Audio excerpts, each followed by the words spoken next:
Grabatzen ari garen unean gaueko 10:54 minutu igaro diren honetan, Atletico Madrilek eta Atletikek Metropolitanon jokatu duten eSports Ligako 26. jardunaldiko norgehiagokaren analisia egingo dugu. Garaipena Atletico Madrilen alde izan da, bat eta hutseko emaitzarekin eta honen bestez Simeonerenek bolada onarekin jarraitzen dute ligan. Gogoratuko dugu aurreko jardunaldian, batetik Atletico Madrilek Kopa jokatu zuela Bartzelonaren aurka, Montjuiken joaneko norgehiagoka, finalerdietako joaneko norgehiagoka, eta bertan launa egin zuten, partida zoroa eta ederra izan zen ura, eta Atletikek berriz ligan irabazi egin zion Valladolidi San Mamesen 7-1 emaitza oparoarekin, beraz bitaldeak bolada honean iritsi dira gaurko norgehiagoka honetara, eta norgehiagoka irekia izan da hasiera batean behintzat. Hamaikakoei dagokienez, Txolo Simeonek hamaika jokalari hauen aldeko apustua egin du 4-4-2ko sistemarekin, Jan Oblak izan da ATP-an, atzealdean lauko lerroan Nahuel Molina eskuinegaletik, Javi Galan ezkerregaletik eta Lenormand eta Lenglet atzealdearen erdialdean, Barnek aldetik zelai erdian jokatu dute Depolek eta Barriosek, egaletan eskuinaldetik Giuliano eta ezkerraldetik Samuel Lino, eta goian Griezmann eta Sorloz izan dira. Ernesto Valverdek berriz, Sanzeten utsunea tarteko, hamaika jokalari hauen aldeko apustua egin du 4-3-1 sistemarekin. Unai Simon izan da ATP-an, Andoni Gorosabele jokatu du eskuinegaletik, Juri izan da ezkerregaletik, Gerai eta Bibian atzealdearen erdialdean, Jauregi Izarrek eta Ruiz de Galarretak osatu dute Euskarri Bikoitza zelai erdian, erdipuntan izan da Unai Gomez, eskuinaldetik Iñaki Williams, ezkerraldetik Niko, eta goian Alex Berenguer izan da. Partida hasieratik esango nuke Atletico Madrilek apur bat baloi gehiago izan duela, baina Atletikek eraginkortasun gehiago izan du erasoetan. Hau da, Atletico Madrilek bai, baloiaren jabetza bazuen, hor batez ere Rodrigo de Polekin eta Lenormand eta Lengleten bitartez atzealdetikan ateratzen zuten baloia, Rodrigo de Polek ere zelai erdian hor implikazio handia izan du, eta esango nuke gaurkoan Ernesto Valverdek presioari dagokionez beste estrategia baten aldeko autua egin duela. Normalean Atletik goian intentsitate handiarekin presionatzen duen taldea da, gaurkoan ez da halako Atletikik ikusi inondik inora ere, baina behar bada baita ere askotan kanpoan jokatzen duzunean, eta gaurkoan ere Atletico Madrid bezalako aurkari bat aurrean duzunean, hori askotan normala izan ohi da, eta gaurkoan ez dugu beste egunetako Atletik intentsu hori ikusi, ezta? Hala ere aukerak sortu dituzte Valverderenek, baina gaur esango nuke jokalari bat garrantzitsua izatera deituta zegoela eta ez dela izan, eta hori Nico Williams izan da. Oso baloi gutxi iritsi dira bere gana, gainera Ernesto Valverdek ere erasoan alternatiba asko erabili behar izan ditu, hasierako sistema hori ezpaitzitzaion ongi ateratzen ari erasoak eraginkorrak izateko, eta esango nuke Nahuel Molina eta Javi Galan bi hegal horietatik oso eroso zeudela, partida handia egin dute bi hegaletako jokalariek, ez zuten bat ere erraza, batetik Nahuel Molinak Nico Williamsi egin behar baitzion aurre, eta Javi Galanek Iñaki Williamsi badakigu bi bala direla, baina ongi eutsi diote norgehiagokari, eta bi anaiek gaurkoan ez dute inongo distirarik izan, eta Nico Williams alako norgehiagoketan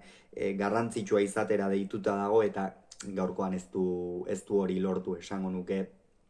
Atletikeko aurrelariak. Bestalde Unai Gomezek ere gaurkoan partida oso diskretua egin du, apenas azaldu da baloia gidatzerakoan, eta ez dugu ikusi bai hor 4-4-2ko sistema horretan presionatu duenean Atletikek, eta Berengerrekin batera ikusi dugu, baina esan bezala askotan aldatu behar izan ditu postuak, Valverdekea zerbait atera zezakeen nonbaitetik, Gorosabel eta Juri ere sakontasun gutxirekin ikusi ditugu, eta hainbatean nik uste hori hasierako zalantzengatik etorri dela, batetik Giuliano partidaren erdialdetik aurrera edo oso fin ikusi dugu, lotsagabe izkin egiten eta Jurik ikeragarri sufritu du, eta hor estaldura bat behar zuen bai edo bai, gero Jerai sartu da hor geixeago Juriren aldera eta Juliano behar bada geixeago babestu, baina hor Juri gaurkoan ere ez du bere eguna izan. Eta lehen zatian egia esan Atletikek esango nuke aukera gehiago izan dituela, Atletico Madrilek erasoan eta gehiago parte hartu du, baina esango nuke Atletik erasoan eraginkorrago izan dela, baina ez ditu baliatu bere aukerak eta ondorioz bigarren zatia ere esango nuke antzeko modura hasi dela. Egia esan bi taldeek errespetu handia erakutsi diote elkarri, ez dituzte aparteko erasoak egin inondik inora ere, eta bigarren zati horretan batez ere berriz pentsatzen genuen behar bada batez ere Atletik geixeago irekiko zela, geixeago arriskatuko zuela, Atletico Madrilek ere aurrera pauso hori eman beharra zeukan, eta aldaketak egiari zor, lehen zatian Sorloz izan da Atletico Madrilen beste jokalari parte hartzaile bat, esango nuke gaurkoan Sorlozek ez duela bere eguna izan, eta hori Bibianen partida izugarriari egotzi behartzaio, egotzi zentzu honean kasu honetan, baina benetan partida handia egin du Gasteizko atzelariak, beste behin ere Atletikentzat oso jokalari garrantzitsua da Dani Bibian, eta gaurkoan hori erakutsi du beste behin ere esan bezala atzealdeko gasteiztarrak. Aldaketak egin ditu Simeonek, 58. minutuan, Juliano Sorloz eta Lino kendu ditu, Julianoren norgehiagokaz hitz egin dugu apur bat, eskuinalde horretatik jokatu du beste behin ere, atzealdean gaur behar bada Nahuel Molinari eta ez dizkio beste batzuetan bezain besteko estaldurak egin, eta abar, gaurkoan lan horietan geixeago Pablo Barrios aritu dela esango nuke, eta apur bat gehiago erasokorrago aritu dela Juliano, eta baloia berreskuratzen zuenean Simeonek nahiago zuela semea erasora joatea zuzenean lasterka eta arriskua sortzea eta altzen gehiena erasoan alik eta jokalari gehien biltzea, eta bai, hori lortu du batzuetan, baina eraginkortasunik gabe esan bezala, eta Sorloz eta Lino ere kendu ditu, Sorlozen partida, askotan bilatu dute, erdiraketen bitartez eta abar, bai Samu Linok, bai Depolek, bai Barriosek, baina esan bezala gaur Dani Bibianekin, Sorloz armairua da, baina Dani Bibian ere armairua da, biak sekulako basapiztiak, sekulako gizasemeak dira, eta benetan oso leia politak izan dituzte hor erdirak eta horietan. Sorloz saiatzen zen, askotan ere irabazten zuen duelua, baina hain behartuta iristen zen Norvegiarra, non oso behartuta jaurtitzen zuen eta ezin zuen eraginkortasunarekin jaurti. Eta azkenik Samu Lino kendu du. Esango nuke partida hasiera nahiko hotza izan duela, bigarren zatian bere sarrera hobea izan da eta jokatu dituen minutuak askoz ere hobeto jokatu ditu, beste behin ere hor erasoan ipini du, baina badakigu Simeonek ere defentsan asko eskatzen diola, eta hor Samu Linok partida nahiko erdipurdikoa egin duela esango nuke, erasoan eta ez du parte hartu du tarteka, ez behar bezain beste, atzealdean partida hasieran garesti ordain zitezkeen baloi batzu galdu ditu, eta behar bada horregatik ere Simeonek aldatu du noski. Eta Llorente Gallagher eta Julian Álvarez atera dira. Eta hauek gerora esango dugu, baina oso garrantzitsuak izan dira. Gerora, minutuak aurrera egin ala partida oraindik ere trabatuta zegoen, bi taldeak aukerak edukitzen ari ziren, baina ez zegoen aginte makila zuen talderik, aginte makila nabarmenki zuen talderik, beste behin ere Iñaki Williams eta Niko saiatu dira, baina Atletico Madrilen atzealdea oso sendo zegoen, eta golen bat baldin bat zegoen, despiste baten ondorioz izango zela hori garbi zegoen. 73. minutuan, Unai Gomez kendu du Valverde, Guruzeta ateratzeko hor sistema aldatu gabe Gorka Guruzeta puntan ipini du eta Berenguer erdi punta horretara jaitsi du entrenatzaile zurigorriak, eta Unai Gomezek esan dugu, partida diskretua egin du, lehen zatietan asko kostatzen zaio Unai Gomezi, nik esango nuke bigarren zatian ateratzeko jokalari horietako bat dela, oso borrokalaria da, eta lehen zatian behar bada gaurkoan partidaren exigentziak eta apur bat gainditu egin dute. Mikel Jauregizar bere lagunak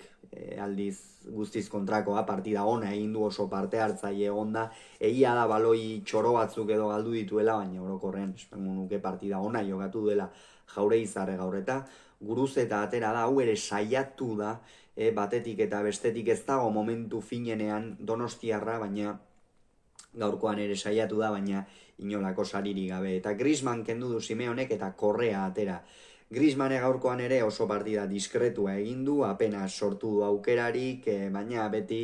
Simeonerentzat jokalari garrantzitsua da, eta horregatik jokatu du 73. minutura arte. Baloi batzuk berreskuratu ditu, baloiak gidatzen eta aspaldian ez dugu fin ikusten Griezmann, baina horixe gakoa. Eta Correa atera da, eta minutu ona jokatu ditu Correak, beti Simeonerentzat ordezko jokalari oso ona da. Gaurkoan behar bada erasoan ez ditu, beste batzuetan bezain beste aukera izan, baina alere partida ona jokatu du Angel Correak. Eta Ruiz de Galarreta atera da, baita ere, Beñat Prados atera da Ruiz de Galarretaren ordez, Ruiz de Galarretak lehen zatian txartela ikusi du, ondorioz ezin izango du hurrengo jardunaldiko norgehiagoka jokatu, eta esango nuke Inigo Ruiz de Galarretak gaurkoan, partida nahiko diskretua egin duela honek ere, zelai erdian laudorio guztiak eraman behar dituena Mikel Jauregizar izan da, bera izan da apur bat baloiarekin eta taldea gidatu duena, eta Ruiz de Galarreta ere ez dugu punturik onenean ikusten, eta aldaketa hauen ostean Simeoneri azken partidetan oso ongi ari zaizio ateratzen aldaketak, eta gaurkoan ere alaxe izan da. Marcos Llorentek baloia hartu du eskuinegal horretan, gogoratu behar baita, Marcos Llorentek Julianoren postuan jarri dela Julian Álvarez Sorlozenean eta eta Gallagher Samuel Linorenean, beraz sistema aldaketarik ere ez du egin Simeonek, eta Marcos Llorentek eskuinalde horretatik zulo bat ikusi du, aletik ongi defenditzen ari zen orain artean, baina hor zulotxoa ikusi du, Julian Álvarez bertan zegoen barneraka kontrola egin, eta bikain gainditu du Unai Simonen atea, bat eta hutsekoa zen, Atletico Madrilentzat oso gol garrantzitsua urrea balio zuena, eta Atletikentzat kolpe gogorra, baitakigu zeinen zaila den Atletico Madrili irabazten hasten denean gola sartzea. Eta 79. minutuan, hau da golaren ostean, Pablo Barrios kendu du eta Jimenez sartu, jala 5-4 bat, Simeone badakigu, bat eta hutsekoa sartu ostean taldearen atzealdea sendotzearen aldeko gizona dela, eta hor Pablo Barriosek, partida ez da txarra izan Barriosen partida, zelai erdian eta hor ongi kubritu du, baina ez da ere etxaferuak botatzeko modukoa izan, gutxi parte hartu du, baina nahikoa izan du Atletico Madrilek bere presentzia, eta Jimenezek ongi bete du bere lana, baina egia da hor Atletico Madrilek izan dituela, estuasun batzuk lehen zatian esan dugu, defentsan ez dela fin ibili, hor Lenormand, Jimenez eta Lenglet izan dira, eta hor Beñat Pradosek eta Iñaki Williamsek ze aukera bikoitza izan duten, lehenik eta behin Pradosek buru zorraztuta zutoinera jaurti du, gero aldaratzea etorri zaio Iñakiri, Iñakik ere langara, eta ze aukera utsegin duen hor Atletikek, benetan banakoa zen gol oso garrantzitsua zitzakeen, baina ez dute sartzea lortu, eta gero Atletikek 77. minutuan Gorosabel eta Berenguer kendu ditu, Sanadi, Maruan Sanadi eta Oscar de Marcos sartzeko, biak ala biak postuaren ordez, eta erasora joan beharra zeukan bai edo bai. De Marcos Gorosabelen partida beno nahiko diskretua, egia da hor Lino nahiko ongi babestu duela eta ez dizkiola arazo handiak suposatu. Alex Berenguerrek parte hartzaile aritu da, baina gaurkoan ere sariri gabe, saiatu da iruin semea area barruan presentzia handia izan du, gaurkoan gainera postu garrantzitsua zen berea, baina ez du sartzea lortu. Eta De Marcosek eta Sanadik ez diote partidari buelta ematerik izan. Oskar De Marcos eskuin alde horretatik saiatu da erdiraketa batzuk eginaz, 82. minutuan ere Iñaki Kaze aukera izan duen, horre ere zutoinera, eta Besga berriz, Jauregizarren ordez atera da, esan dugu Jauregizarre partida ona jokatu duela, eta hori Atletikentzat garrantzitsua da, bermeotarra ongi egotea, baina Besgak ere ez dio buelta ematerik izan partidari. Maruan oraindik ere galduta ikusten dut, minutu batzuk izan ditu, baina oraindik ere falta zaio lehen mailan bere zirrikituak aurkitzea, bere zuloak, baina ikusten da, planta honeko jokalaria dela eta pixkanaka joango da hau ere ritmoa hartzen. Eta azkenerako bat eta garaipen garrantzitsua Atletico Madrilentzat, lider baitira Simeonerenak 56 punturekin. Atletik une honetan Villarrealek partida bat gutxiago duela, argi, txapeldunen ligako postuetan geratu da, 58 punturekin, baina laura dauka Villarreal eta batera jar daiteke. Beraz, zurigorriak denboraldiko fase garrantzitsuan sartu dira. Hauxe beraz esan beharrekoa, hurrengoan gehiago izango zuen, bitartean on izan agur.